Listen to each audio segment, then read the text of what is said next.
تیری عظمتوں سے ہوں بے خبر، یہ میری نظر کا قصور ہے۔ اعوذ باللہ من الشیطان الرجیم، بسم اللہ الرحمن الرحیم۔ يا أيها الذين آمنوا استعينوا بالصبر والصلاة إن الله مع الصابرين ولا تقولوا لمن يقتل في سبيل الله أموات بل أحياء ولكن لا تشعرون صدق الله العظيم۔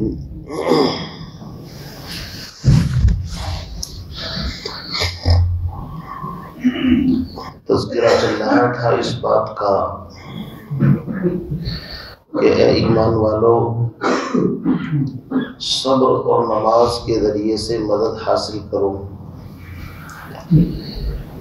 اس جملے کے اندر یہ بات خود بخود معلوم ہو رہی ہے کہ اگر کسی بندے سے صبر کی بات کی جائے کہ بھائی صبر کرو اور صبر سے مدد حاصل کرو، تو اس کا مطلب یہ ہے کوئی نہ کوئی امتحان، آزمائش، کوئی تکلیف آنے والی ہے، اس لیے کہ صبر تو اسی پر کیا جاتا ہے۔ تو اس کے بعد چونکہ آیت جہاد آ رہی ہے جس کے اندر انسان دین کی خاطر جان مال سب کچھ نچھاور کر دیتا ہے، قربان کر دیتا ہے، اس لیے قرآن پاک کا اسلوب یہ ہے کہ کسی بھی اہم کام کو اس انداز سے پیش کرتا ہے تاکہ وہ کام اس کو مشکل معلوم نہ ہو۔ اس انداز سے قرآن پاک ذہنوں کو تیار کرتا ہے تاکہ انسان اس مشقت، اس تکلیف کو اٹھانے کے لیے خوشی خوشی تیار ہو جائے۔ ویسے تو جان بھی اللہ کی ہے، مال بھی اللہ کا ہے، جب اس کی طرف سے مال خرچ کرنے کا مطالبہ ہو تو مال خرچ کر دیا جائے، اور سب سے بڑی چیز انسان کے پاس جان ہے، اس لیے کہ جان ہے تو جہان ہے۔ اگر راہ خدا میں اس کی ضرورت پیش آئے، یہ بھی انسان نچھاور کر دے، قربان کر دے، تو اللہ رب العزت کے یہاں اس کا بڑا مقام ہے، بڑا مرتبہ ہے، اس کے بڑے فضائل ہیں۔ تو ارشاد فرمایا یا ایھا الذین آمنوا، اے ایمان والو، استعینوا بالصبر، صبر کے ذریعے سے مدد حاصل کرو۔ صبر کی کل 3 قسمیں میں نے آپ حضرات کے سامنے بتائی تھی۔ الصبر علی الطاعہ، اپنے نفس کو اطاعت اور فرما برداری کے اوپر پابند بنانا کہ ہر حال میں تجھے اطاعت کرنی ہے۔ دوسری چیز الصبر عن المعصیہ، اپنے نفس کو گناہوں سے بچانے پر پوری صلاحیت لگا دینا کہ گناہ کرنا تو دور، گناہ کے قریب بھی نہیں جانے دینا ہے۔ ان دونوں کے اوپر انسان کو جو اجر ملتا ہے وہ بہت بڑا اجر ہے۔ اور تیسری قسم صبر کی ہے الصبر فی المصیبہ، کوئی حال، کوئی تکلیف آ جائے تو اس پر اللہ رب العزت سے کوئی شکوہ شکایت نہ کرنا بلکہ اس کو خوشی خوشی برداشت کرنا، یہ صبر کی تیسری قسم ہے۔ عام طور سے انسان بس اسی تیسری قسم کو صبر مانتا ہے، اور اطاعت پر جمنا، معصیت سے بچنا، اس کو صبر نہیں مانتا، حالانکہ یہ صبر کے بڑے 2 اہم حصے اور جز ہیں۔ تو صبر جو ہے ساری عبادتوں کا خلاصہ اگر آپ نکالیں صبر ہے۔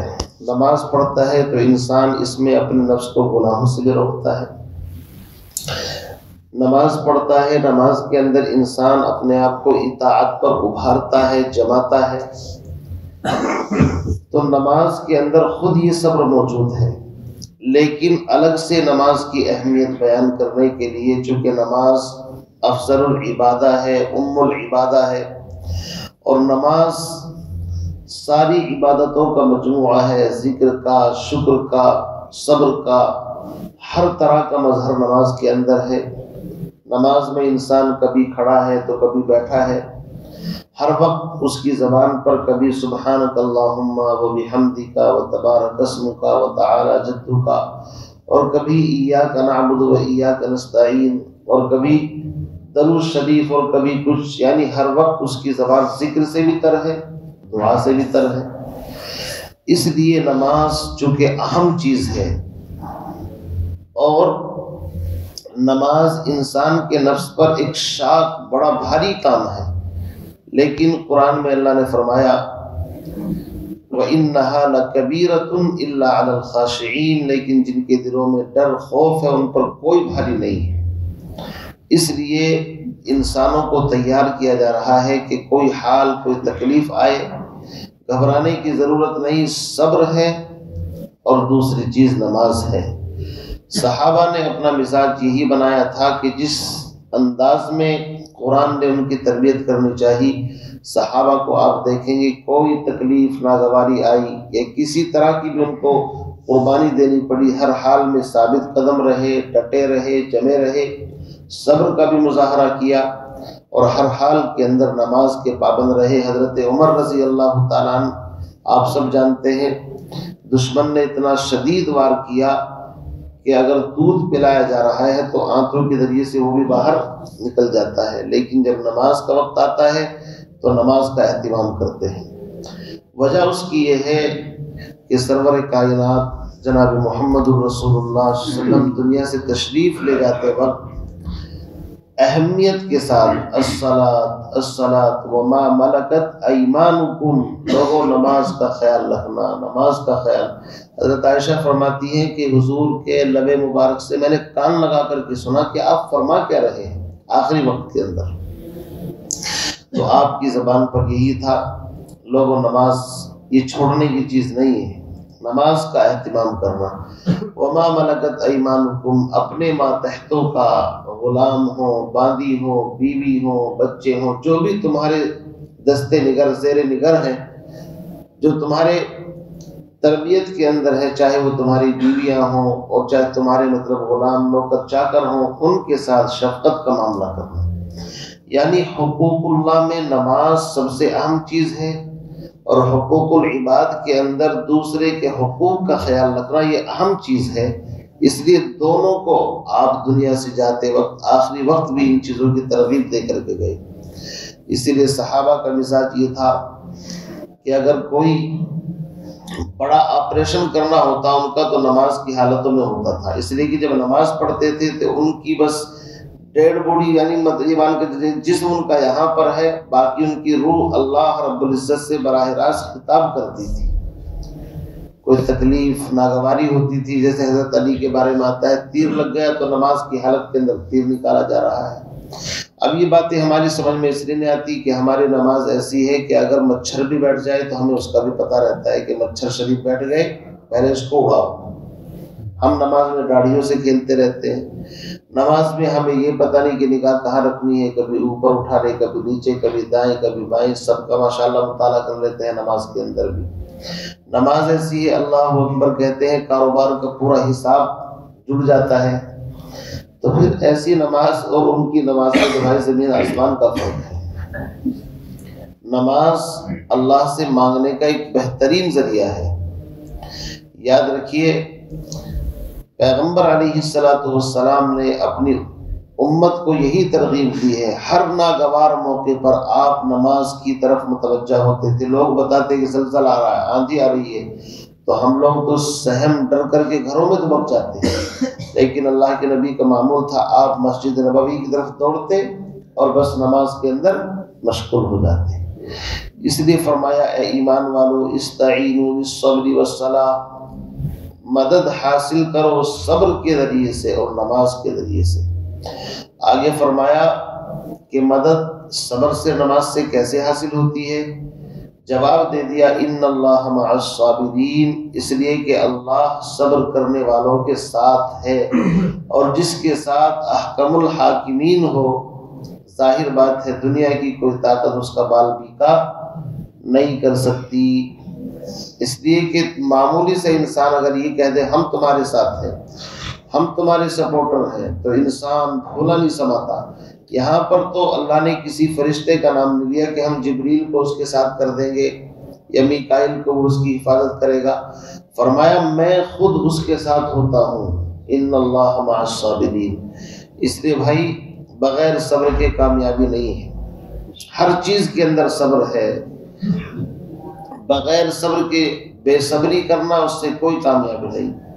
سورۃ الاحزاب ہے، سورۃ الف لام میم سجدہ ہے، اسی طرح سورہ بنی اسرائیل ہے، اور بھی مختلف صورتوں میں اللہ نے تقریباً قرآن پاک میں 70 یا 75 مرتبہ صبر کا ذکر آیا ہے۔ آپ اندازہ لگائیے اس کا۔ اب صبر جب تک یہ سمجھ میں نہیں آئے گا صبر کس کو کہتے ہیں تو کرے گا کیسے، وہ تو میں نے بتایا۔ نیکیوں پر جمنے کا نام صبر ہے، گناہوں سے بچنے کا نام صبر ہے، اور حالات تکلیف آ جائیں اس کو سہ لینا، پی جانا۔ اور یاد رکھیے اس کا مطلب یہ نہیں کہ ہاتھ پر ہاتھ رکھ کر کے بیٹھ جانا، نہیں، اپنے بس میں جو اسباب ہیں ان کو اختیار کرتے ہوئے، اسباب کا انکار کہیں نہیں ہے، اسباب سے یقین نہیں رکھنا، یقین اللہ کی ذات سے رکھنا ہے۔ اسباب اختیار کرنے کے بعد اللہ رب العزت کے حوالے کر دینا، اسی کا نام صبر ہے، توکل بھی اسی کو کہتے ہیں۔ آگے کی جو آیت ہے وہ بڑی اہم ہے، میں آج اس پر گفتگو اس لیے نہیں کرنا چاہ رہا، میری طبیعت تھوڑی سی گلا ایسے ہی ہو رہا ہے، اور آیت بڑی اہم ہے، ترجمہ کر دوں انشاءاللہ، بعد پھر آپ کو سمجھائیں گے۔ بہت اہم اور اتنی معرکۃ الآرا بحث ہے کہ قرآن پاک میں مستقل سورہ آل عمران کے اندر بھی دوسری آیت آئی ہے، وَلَا تَحْسَبَنَّ الَّذِينَ قُتِلُوا فِي سَبِيلِ اللَّهِ أَمْوَاتًا بَلْ أَحْيَاءٌ عِندَ رَبِّهِمْ يُرْزَقُونَ۔ شہداء کی زندگی کس طرح کی ہوتی ہے، انبیاء علیہم السلام کی جو زندگی ہے وہ کس طرح کی ہے، اور عام انسانوں کی زندگی کس طرح کی ہے، اس کے بارے میں انشاءاللہ ڈیٹیل سے، گلا صحیح ہو جائے تو کل تفصیل سے انشاءاللہ گفتگو کریں گے۔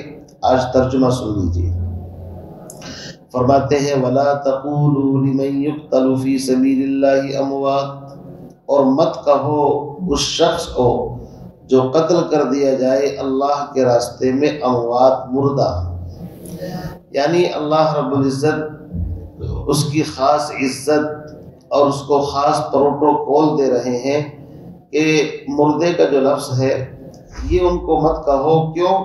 بل احیاء، بلکہ وہ تو زندہ ہیں، ولکن لا تشعرون، لیکن تمہیں ان کی زندگی کا شعور نہیں ہے۔ ایک زندگی تو یہ ہے جو آپ کی اور میری زندگی ہے، اب ہم کو دکھائی دے رہی ہے، کیوں جی؟ مسجد آتے ہیں، درسگاہ میں بیٹھتے ہیں، کھانا کھاتے ہیں، اوپر آتے ہیں، نیچے جاتے ہیں، یہ زندگی تو ایسی ہے، اس کا شعور آپ کو بھی ہے، مجھے بھی ہے، حتیٰ کہ جانوروں کو بھی ہے، ڈنڈا دکھا دو تو بھی بھاگتا ہے۔ لیکن اس کے بعد جب موت آ جاتی ہے تو موت کے بعد کی جو زندگی ہے، اس زندگی کے اندر درجات الگ الگ ہیں۔ برزخی جو زندگی ہے یہ تو اہل سنت والجماعت سب کا عقیدہ ہے، اس میں کسی کا کوئی اختلاف نہیں کہ مرنے کے بعد چاہے مسلمان ہو، چاہے کافر ہو، فاسق ہو، گنہگار ہو، کوئی بھی ہو، ہر ایک کا تعلق برزخ کے ساتھ ہے، یعنی اس کی روح برزخ کے اندر پہنچ جاتی ہے، اور اس کا جو جسم ہے چاہے وہ قبر کے اندر ہو، اور چاہے اس کا جسم درندے نے پرندے نے کھا لیا ہو اور پھر مٹی میں مل گیا ہو، اور چاہے اس کو سمندر کی تہ کے اندر ڈال دیا گیا ہو، اور چاہے اس کو جلا کر کے راکھ کر دیا گیا ہو، اس کا جو جسم ہے مٹی ہے، اس کے ساتھ اس برزخی روح کا کنیکشن اور تعلق رہتا ہے، اس میں کسی کا کوئی اختلاف نہیں ہے۔ اور اس میں صرف مسلمان کی بات نہیں، چاہے مسلمان ہو، غیر مسلم ہو، کوئی بھی ہو، ہر ایک کا جسم اور روح کے ساتھ کنیکشن رہتا ہے۔ یہ بات الگ ہے کہ کفار فساق ان کی جو مطلب وہ ہے روحیں وہ سجین کے اندر رکھی جاتی ہیں، اور ایمان والے کی علیین کے اندر رکھی جاتی ہیں، وہاں پر بھی دو الگ الگ ڈپارٹمنٹ ہیں، یعنی ایک اچھا اور ایک برا، لیکن اس جسم کے ساتھ اس روح کا تعلق برقرار رہتا ہے۔ سوال یہ ہے کہ یہاں پر شہداء کی جو مطلب خاص طور سے راہ خدا میں جان دے، اس کے لیے اللہ نے فرمایا وہ زندہ ہے۔ اس کے بارے میں ایک اصول یاد رکھیے، جو چیز آنکھوں سے دیکھی نہیں جا سکتی اس کو کسی چیز کے اوپر قیاس نہیں کیا جا سکتا۔ بس اس کے بارے میں اتنا ایمان رکھیں کہ قرآن کی نص قطعی سے ثابت ہے، ہمارا ایمان ہے، اللہ نے ان کو زندہ کہا ہے، ہم بھی زندہ کہتے ہیں۔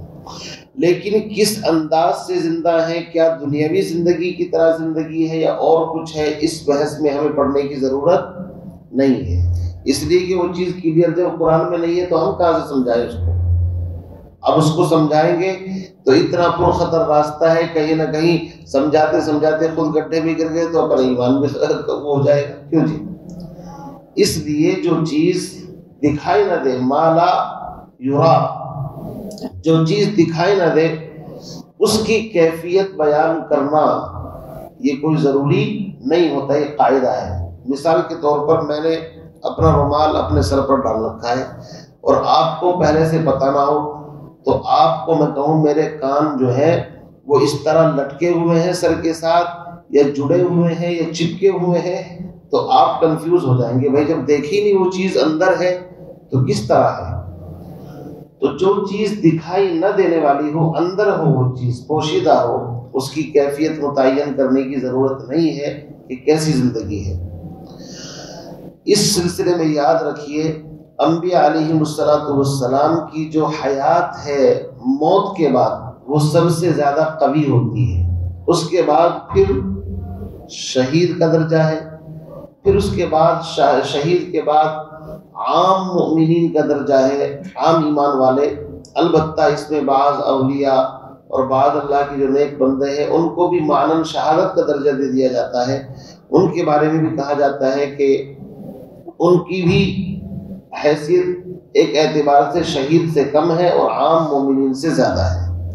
اس کے بارے میں ڈیٹیل سے کل تفصیل سے بیان کریں گے کہ اللہ رب العزت نے اس کو زندگی کس معنی کر کہا ہے۔ عام انسانوں کے جسم کو مٹی گلا دیتی ہے، لیکن انبیاء علیہ السلام کے جو اجساد ہیں ان کو یہ مٹی نہیں کھاتی۔ اللہ تعالیٰ نے حرام کر دیا ہے، ان اللہ حرم اجساد الانبیاء۔ ابو داؤد کی روایت ہے کہ انبیاء علیہ السلام کے جسموں کو اللہ نے مٹی کے اوپر حرام کر دیا ہے۔ اسی طریقے سے اس کے بعد میں شہداء کا ہے کہ جو شہید ہیں خاص طور سے اور اخلاص کے ساتھ جان دی ہے اللہ کے راستے میں، تو اس کے جسم کو بھی یہ مٹی نہیں کھاتی۔ اور ایسی بہت سارے مثالیں ملی ہیں کہ ان کی قبریں بعد میں کسی پانی کی وجہ سے، کسی سیلاب کی وجہ سے ظاہر ہوئی، ان کو منتقل کیا گیا تو ان کے کفن تک بھی میلے نہیں تھے۔ اسی طریقے سے اس کے اندر انشاءاللہ جو بھی تفصیلی باتیں ہیں وہ کل ہم آپ کے سامنے کریں گے۔ بس اتنی بات یاد رکھیے کہ شہداء ان کی جو برزخی زندگی ہے وہ عام مومنین سے زیادہ مضبوط اور قوی ہے۔ ان کا اگرچہ ان کو مردہ کہنا اس معنی کر صحیح ہے کہ ان کی جان چلی گئی، اصل میں اس آیت کا نزول ہی یہ ہوا، غزوہ بدر میں تقریباً 14 صحابی شہید ہوئے، 8 انصار میں سے 6 مہاجرین میں سے۔ تو کچھ لوگوں نے یہ کہنا شروع کر دیا، ارے بھائی وہ تو مر گئے، دنیا سے چلے گئے، دنیا کی لذتیں ختم ہو گئی، یہ ہے وہ ہے۔ اللہ نے ان کی عزت افزائی کے لیے فرمایا کہ دیکھو جب دو طرف سے حق اور باطل کا معرکہ ہوتا ہے، جانیں ادھر سے بھی جاتی ہیں ادھر سے بھی جاتی ہیں، لیکن دونوں کے اندر فرق ہے۔ فرق یہ ہے کہ یہ اللہ کے دین کی خاطر جان دے رہا ہے تو اللہ نے اس کی جان کی اتنی عزت افزائی فرمائی کہ اس کو مردوں کی لسٹ سے بھائی باہر کرو، یہ تو زندہ ہے۔ کیوں؟ اس لیے کہ اس نے اپنی جان دے کر کے دین کو بلند کیا ہے، اس لیے اللہ رب العزت اس کو مردہ کہلانا بھی گوارا نہیں کر رہے ہیں، اس کی عزت افزائی ہو رہی ہے اصل میں۔ لیکن اس کی بیوی عدت کے بعد شادی کرے گی، اس کی میراث تقسیم ہوگی، یہ اثرات ظاہر ہوں گے دنیاوی اعتبار سے۔ لیکن انبیاء علیہ السلام کی جو بات ہے وہ اس سے بھی افضل ہے کہ ان کی وفات کے بعد ان کی بیویوں سے کوئی نکاح نہیں کر سکتا، وہ امہات المومنین ہیں، ان کی میراث تقسیم نہیں ہوتی۔ کیوں؟ اس لیے کہ وہ زندہ ہیں اور زندہ آدمی کی میراث تقسیم نہیں ہوتی۔ اب اس میں چل کر کے پھر آگے دو باتیں ہو جاتی ہیں، حیاتی مماتی۔ ہمارے یہاں تو ماشاءاللہ یہ لوگ کم ہی جانتے ہیں اس طرح کی باتوں کو، لیکن پڑوسی ملک کے اندر تو بہت مختلف گروہ بن جاتے ہیں، حیاتی الگ جماعت بن گئی، مماتی الگ بن گئی۔ بہرحال اس کے اوپر کل تھوڑی سی بات انشاءاللہ کریں گے، اور بڑا اہم موضوع ہے۔ اللہ تعالیٰ سے دعا فرمائے ہم تمام کو حق بات سننے کی، سمجھنے کی، اس پر عمل پیرا ہونے کی سعادت اور توفیق نصیب فرمائے، اور صبر اور شکر جس کا ذکر یہاں پر آیا ہے، اس صبر اور شکر کو اپنی زندگی میں داخل کرنے کی توفیق عطا فرمائے۔ سبحان اللہ و بحمدہ، سبحانک اللہم و بحمدک، اشہد ان لا الہ الا انت، استغفرک۔